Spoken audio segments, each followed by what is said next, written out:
So, without further ado, let me please ask you to welcome in a big way the living legend that is Rory Sutherland. Thank you.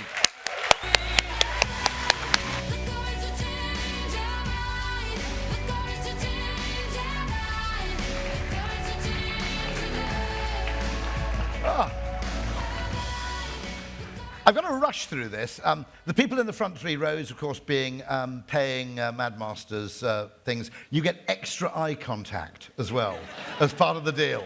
Okay, now, I've called this selling fast and slow because it occurs to me that I'm fascinated really with a behavioral science question which is a kind of meta question for everything we do as marketers or creative people, which is, why are people so unappreciative of, verging on hostile to, creative solutions to problems?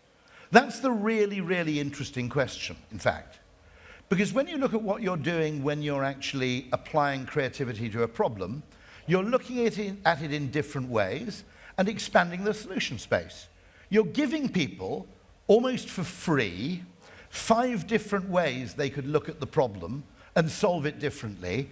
And by the law of averages, some of those solutions will either be more effective than, or cheaper than, or both, than the solutions they've arrived at through purely rational sequential logic. Okay? So what's going on with the hostility? Now, about a week ago, I discovered a book that more or less explains what's going on, because I've been puzzling over this for ages. So why does creativity irritate people so much? What you've got to understand is there's a fundamental law of nature. And apologies for the people on the course, because you've heard this before. Bees have a waggle dance. It tells the other bees where you find pollen, where you find nectar, where you find something else. I think it's resin they collect as well, okay? And they obey the waggle dance, and they follow instructions which say there's a good source of pollen 1.5 miles to the northwest. I should head off there, and off they go. And it's extremely efficient in the short term and in the long term. Generally, energy recovered is more than energy expended on collection. And the accountants love that bit of the hive, okay? But bee scientists noticed pretty quickly that 20% of bees seem to ignore the waggle dance. They go off at random. I thought this is pretty weird, because you've had 20 million years of bee evolution. Evolution hates wastage, okay? I mean, drones in the hive, once their job is done, are actually kicked out of the hive and left to die because they have no further value. They're that ruthless, okay? And it's like GE under Jack Welch or something. Bees are that ruthless, okay, in disposing of waste in one way. So why do they indulge these random bees? And the answer is, this actually crops up in computer algorithm design. It's called the explore-exploit trade-off. And there's a trade-off between optimizing, narrow optimization on what you already know for maximum efficiency, which is actually a fairly simple mathematical formula. You can tell when you're getting it right. And then, in accompaniment to that, there always has to be an open-ended question, which is, what don't we know? Now, the reason there are no bee hives where everybody obeys the waggle dance is that over time, they all starve to death. They get trapped in a local maximum, they get over-optimized on the past, and 2 other things happen, of course. If you don't have the random bees, you can't get lucky. There's no exposure to positive upside luck, like some fantastic flowers only 500 yards away in the opposite direction coming into bloom. You can't benefit from that. You almost certainly go extinct, because once your current source of pollen and nectar becomes depleted, you don't know where else to go. And the third thing is, you can't grow. You can be perfectly efficient at doing what you already do, but if you don't have exposure to discovery and upside good fortune, it's impossible to grow. Hence, this isn't an inefficiency, it's part of the whole process. But looked at through the lens of an obedient bee, the scout bees, as I think they're known, look like a cost. The payoff isn't immediate, the payoff isn't linear. You need a fundamentally different way of actually accounting for the value of those bees, and it's very easy to look at them as if they're kind of wasteful. So you can see 2 things happening. You either cut them. There are 2 problems, okay? It's not a trade-off, okay? It's actually a feedback mechanism. Discover, exploit.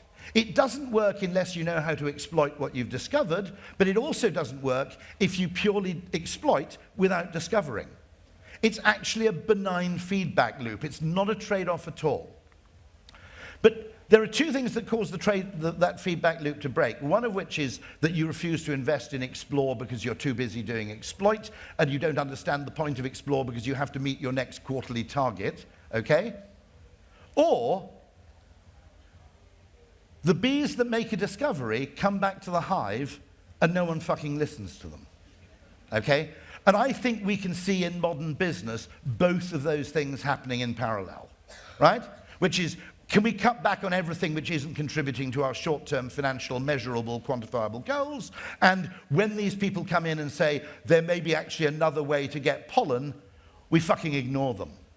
And I think both happen. That's why I think it's so important that we understand why it is that people in business now view what is a good news message, there may be another way of doing what you're trying to do, and they react with hostility and discomfort rather than gratitude. By the way, when I say things to people as a suggestion, I'm totally happy for them to go, that's interesting, Rory, it's a different way of looking at things, but it's shit, and here's why. I don't mind. In fact, 90% of what I say should probably be met with exactly that reaction, because contextually, a lot of the things I suggest probably don't work or are stupid. But what I don't understand is you get genuine hostility, and I've got a few examples of this coming up. Most business questions, in fact, are actually really open-ended questions. They are not questions with a single right answer. They're not like high school maths questions. Most business effort, I think, is spent pretending the opposite. It's spent taking open-ended questions which leave room for creative exploration and interpretation and pretending they're high school maths questions. We've got these 3 metrics and we've got to optimize them, okay? You know, in other words, you reduce them to something which has a single right answer. Now, let's take high speed 2. You give the brief to a load of engineers, they define the problem in terms of a couple of variables which are capable of mathematical expression and optimization. Those things are basically speed and capacity. Speed, time, and capacity, okay? Now, what would have happened if you'd given that brief and the budget to Disney? I'm using them as an example of a genuinely creative organization, okay? They would have said, well, first of all, the question's wrong because speed isn't necessarily a benefit. I'll come up with examples of that already. Actually, train journeys can be too short.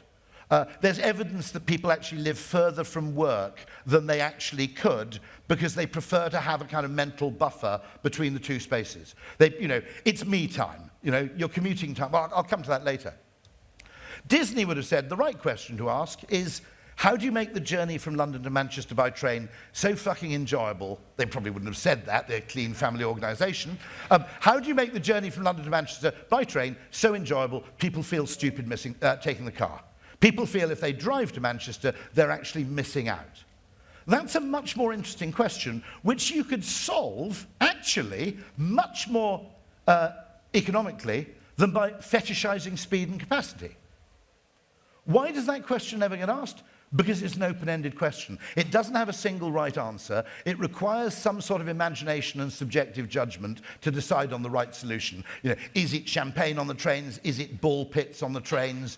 Do you actually just have really slow trains from Harry Potter going to Manchester, which means that every single fucking tourist who visits London also visits Manchester, okay? There are loads and loads of solutions to that problem, and I'm saying that's why people don't like it.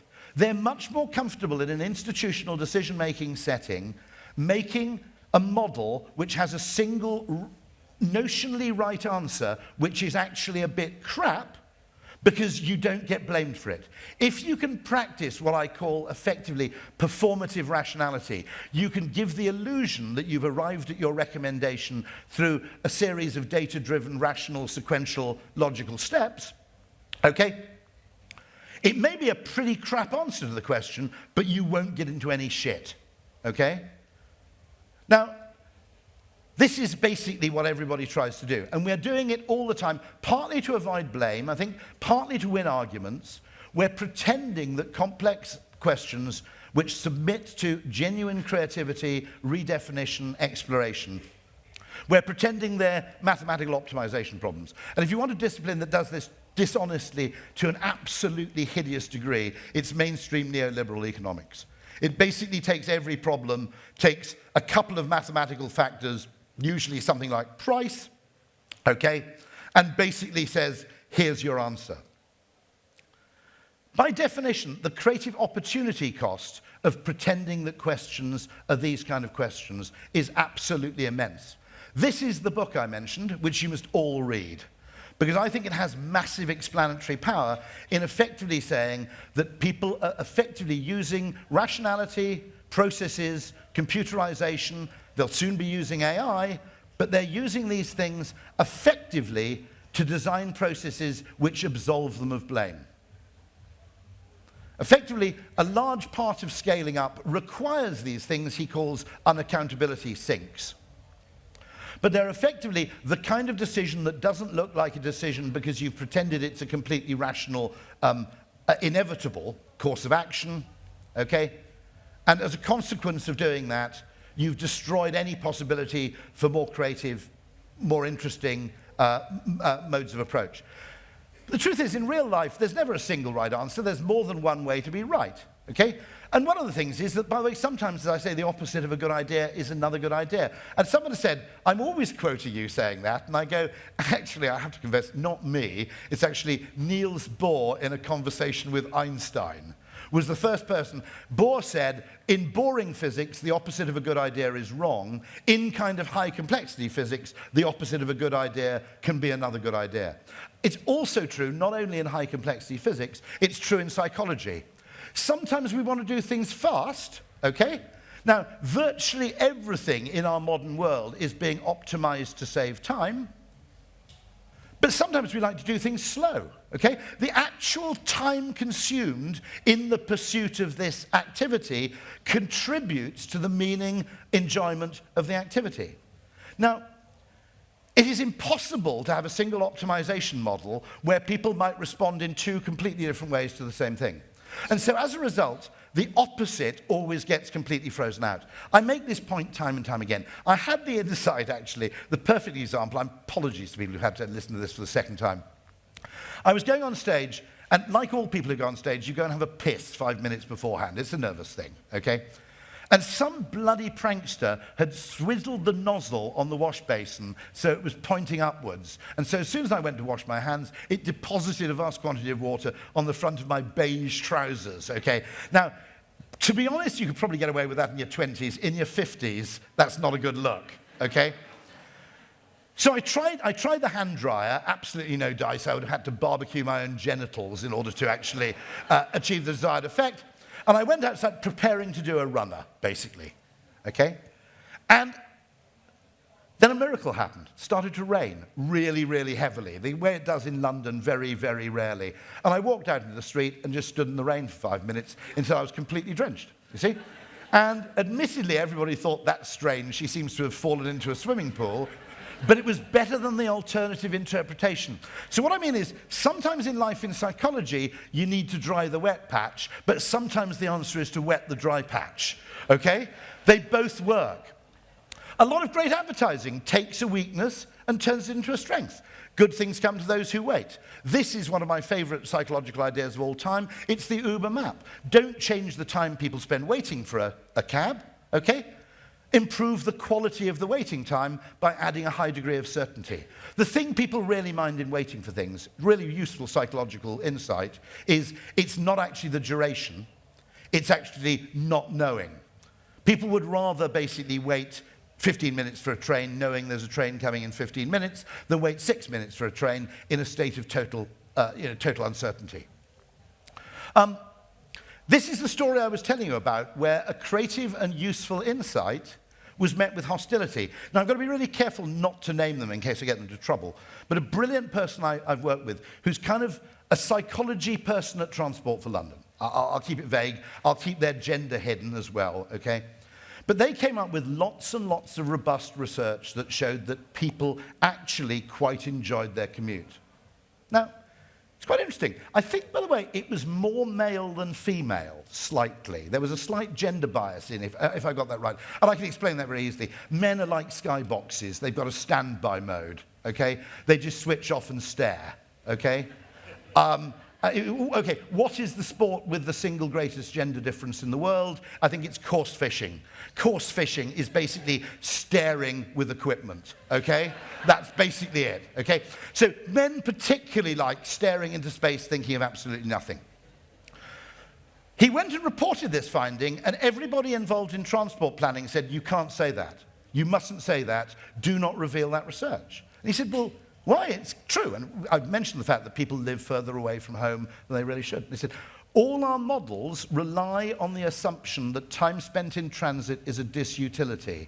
Therefore, if you introduce evidence that suggests that time spent in transit may be pleasurable, it will mess up our maths. So you literally have decisions being taken not for the purpose of human benefit, but for the purpose of the mathematical tractability of the model. Hence, I think, avoiding accountability, if I go back to that book plug, okay? It's basically, if we can have a mathematical model, we can escape any kind of intimation that we've used subjective judgment or imagination, which are dangerous carbon-based subjective things, and if we can suggest ours is a purely silicon-based decision, we're not going to get into any shit. So, I worked with a brilliant copywriter called Colin Nimick, who told me something fascinating. In New York, they speak fast. In the American South, they speak slow. They are both forms of politeness. In New York, you speak quickly to recognize the fact that your person you're talking to, their time is valuable, and they haven't got much time to spend on you. And in the South, you speak slowly to respect the other person by intimating that they're worthy of a lot of your time. They're both ways to say the same thing, but in completely opposite ways. And I think these perceptual kind of, what you might call perceptual paradoxes, are all over the place. Now, I'm going to skip this, but everything we're doing in marketing at the moment is basically prioritizing speed. It's fetishizing speed, okay?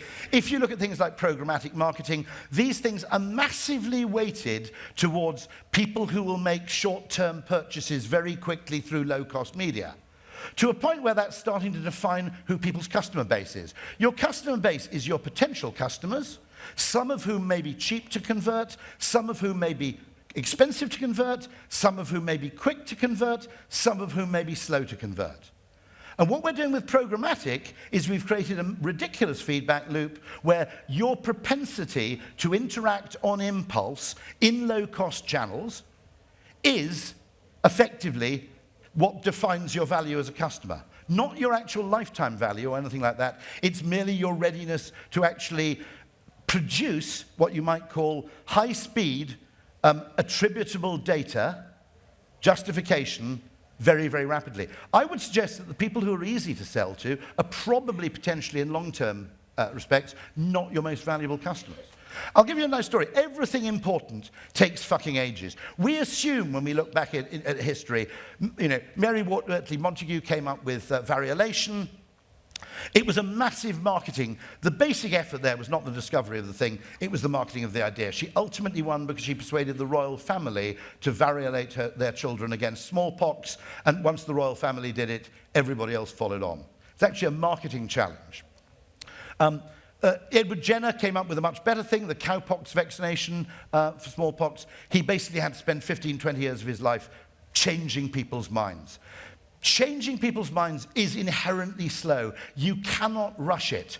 Because of all kinds of factors, the nerds among you will know about the Bass diffusion curve. People are driven by habit and social proof, and in the early stages of a new behavior, it neither has the strength of habit behind it, nor the strength of social proof, and so it's very, very slow in the early days to be adopted.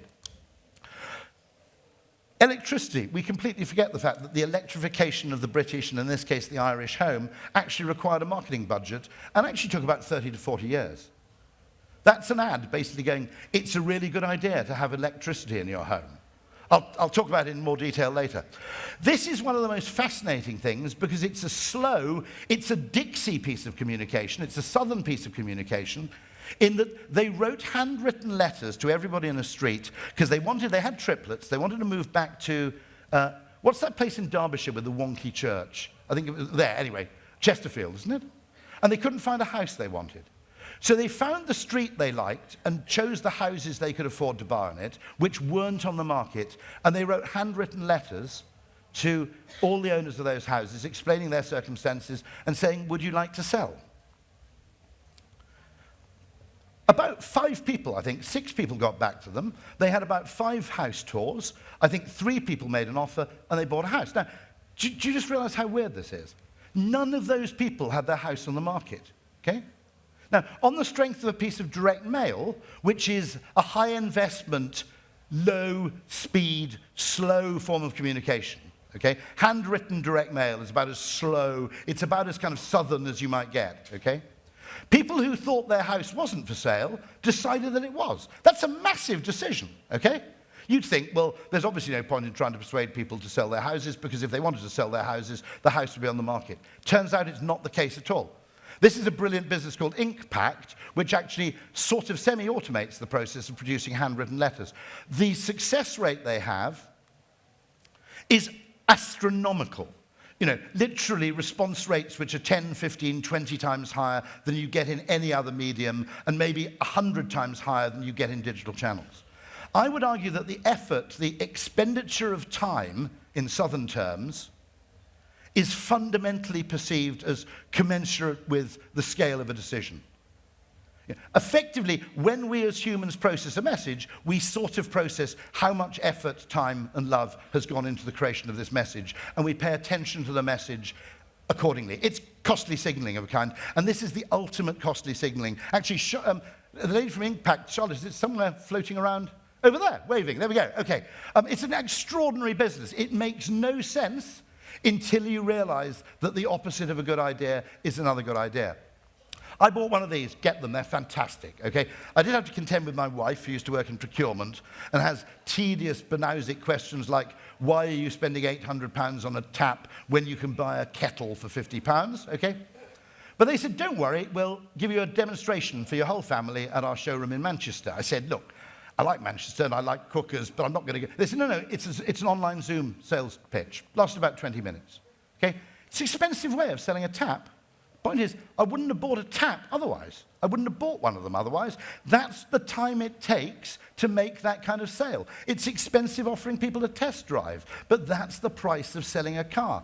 And we're actually optimizing our targeting of messages around those people who happen to be very susceptible to making impulse decisions in low-margin categories or low-value categories in inexpensive media. And we're saying, those are our target audience. And then we wonder why the economy isn't growing, okay? It's like closing down the exploratory bees because you think they're a cost. It's fundamentally, it looks logical, it looks efficient, but it's catastrophic. I better skip all this because I've got no time left at all. Stop trying to sell as efficiently as possible, and let's try selling as effectively as possible, and accept that there is a cost in effort and time that's attendant on that. And what we're doing is we're making the fantastic mistake which you could exactly make if you're one of those bees, and it's very, very common to make if you're looking at an accountability, an unaccountability machine. If you're trying to dodge blame, you pretend that efficiency is effectiveness because efficiency has easy maths and effectiveness has complicated maths. That's basically what's going on here. Now, very finally, rather than trying to change the world, it's a lot cheaper to change how people see the world, because when people see the world differently, they behave differently, and that then changes the world. I'll end on this, actually, before I think I've run out of time, haven't I? I always show people this for 2 reasons. It's really, really interesting, and it might save somebody's life, okay? The thing on the outside you're familiar with, that's called a speedometer. Actually, the young people who don't bloody drive anymore, pathetic, okay. But the older people among you will recognize the thing around the outside as a speedometer. We all know that, 10 miles an hour, 20 miles an hour, 30 miles an hour. We're very familiar with that way of presenting speed. The thing around the inside is technically called a paceometer. And that shows the number of minutes it will take you at that velocity to go 10 miles. It's exactly the same information, right? 10 minutes per 10 miles is 60 miles an hour. They're exactly the same. That's why you can see that next to 60, there's a 10. I got that right. Because at 60 miles an hour, it takes you 10 minutes to go 10 miles. But you notice they're not remotely evenly distributed, these things, around the disk. And the reason I show you this is physically, those speeds are exactly the same. When I present road speed to you in the form of a paceometer, you will very quickly realize something that you've never noticed at all yourself when driving. Maybe you have if you've got a GPS or sat-nav. You've noticed the fact that if you're driving at 70 and you think, ooh, I'm going to be 3 minutes late for that meeting, and you accelerate to 85, it actually makes fuck all difference to your arrival time. You've noticed that, right? This is really important because going at 30 miles an hour rather than 20 miles an hour over a 10-mile distance, that'll save you 10 minutes, right? Okay, going at 90 miles an hour rather than 70 miles an hour will save you 2 minutes. It's not worth it, okay? Now, do you see what I mean? So once you've seen that and you've processed it, and assuming you're going on a finite journey, okay, basically, it's a really good idea to go quite quickly, but going really fast is a total idiot's game, okay? If you're going 90 on the motorway, if you're going 85 on the motorway, okay, basically, you're imposing a huge risk on yourself, a huge risk on other people, you're completely disrupting the flow of traffic, and the net time saving you'll make is so small as to be completely irrelevant. What I'm saying is that the way you present information to people affects how they behave. And it can be the same objective information. This is mathematically 60 miles an hour, 10 minutes for 10 miles. They're exactly the same speed. A physicist can't tell the difference.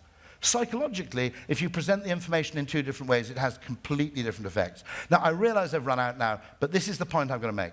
We are making rationality, in other words, the construction of a rational optimization argument, a requirement for any decision-making. In other words, it's a prerequisite. Unless you can build a completely robust business case built on pre-existing data, we can't spend any money on this thing. Okay? It's happening everywhere, literally everywhere. The problem you have is, I think, and this is why you need to experiment, why you need the rogue Scout Bees, is there are more good ideas we can post-rationalize than are good ideas we can pre-rationalize. Most of the really interesting business ideas, most of the really interesting marketing ideas of the last 40 years did not make sense in advance. Okay? Try making the business case for Red Bull, or if you were Dyson, £750 vacuum cleaners, okay? No one would take you seriously at all. Ultimately, we have to allow, alongside rationality, we have to allow imagination, speculation, instinct, common sense. We have to allow testing the opposite of the thing that we think makes sense. Sometimes speed is a good, sometimes speed is stupid because the time spent is exactly what makes it valuable. Now, here's the interesting question I'll end with. Jeremy Bullmore always said that even if you have no media budget and you're not planning to actually run any ads, you should still produce an advertising campaign for your own company. True of very many B2B companies. They're never going to run an ad campaign. They should still produce an ad campaign. And Jeremy Bullmore's argument was the questions you ask, the process you go through, the journey of arriving at that final endpoint is what delivers 80% of the value. Even if you never run the ads, the process of producing an ad for a company forces you to ask questions like, what are we for?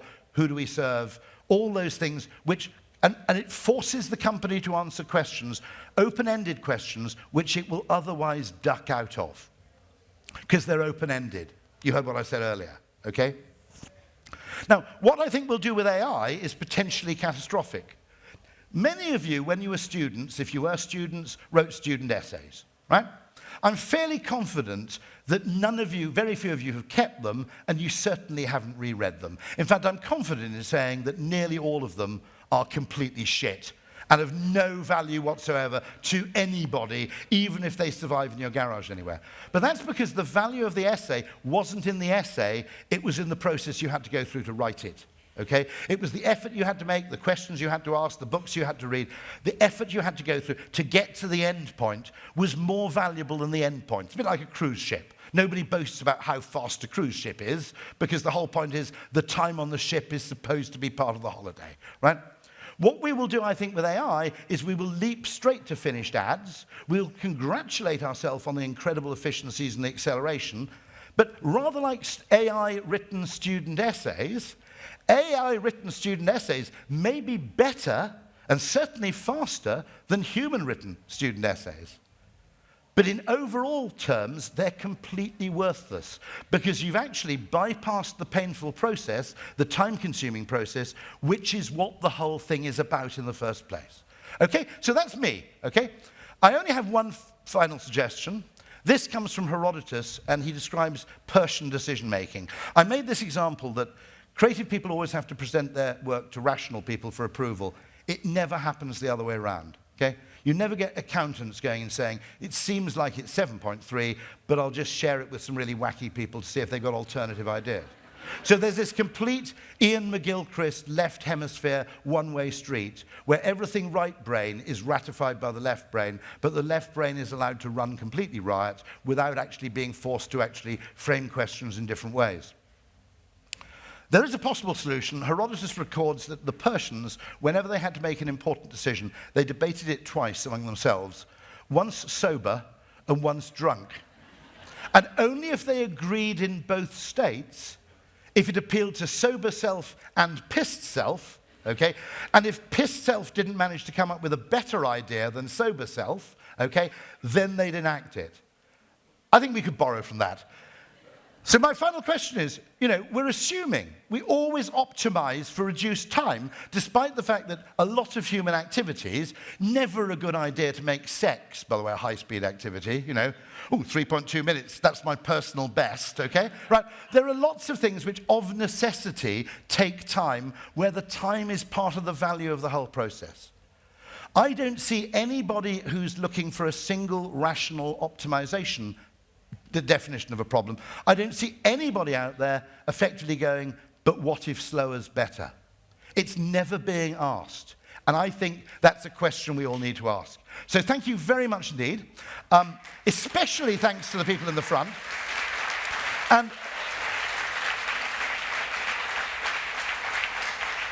there is a fantastic course called Mad Masters, which I've produced in conjunction with the people who run MadFest, with both live sessions, pre-recorded sessions, a whole gamut of content, which I would really, really recommend you actually sign up to, for the very simple reason that if you don't like it, don't do it. That's fine, okay? I don't mind. If someone comes to you with an idea, okay, it's absolutely fine to go, that's interesting, but it doesn't work because of this. But if you're rejecting the idea, not because it's not a good idea, but because it messes up your decision-making model, that's when you have a problem. And I think that latter thing happens everywhere all the time. Here are some lovely publications from the Ogilvy Behavioral Science practice. We do these in our spare time as a pure labor of love, and that's been me. Thank you very much indeed. Thank you. That wasn't too bad on timing, was it? Thank you, Rory. Thank you, Tully. Wonderful. Okay, that's a wrap, folks. Thank you so much for coming to MadFest. I hope you've had a whale of a time. There's a party going on out there. There's loads of really fantastic soul music being played, which is my flavour. But MadMaster students, you're in for a big treat. You're going to have lunch with Rory, have a really great time, and hopefully see you all again next year. Thank you very much.